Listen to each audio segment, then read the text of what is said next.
Monday mga mare! From teleserye and movies for the adventure naman, si Ultimate Kapuso heartthrob Miguel Tan Felix nasa Sabak sa kanyang unang hosting stint.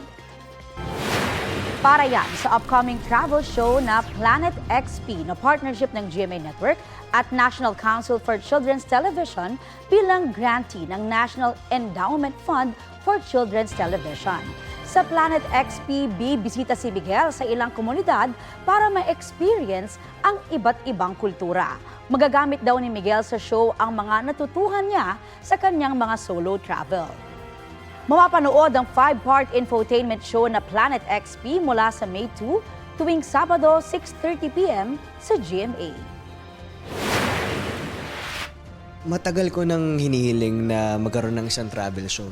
So, dream come true to na parang gusto kong ipakita sa audience kung sino ba ako bilang isang adventurer, isang traveler. Kasi yun naman talaga yung ginagawa ko.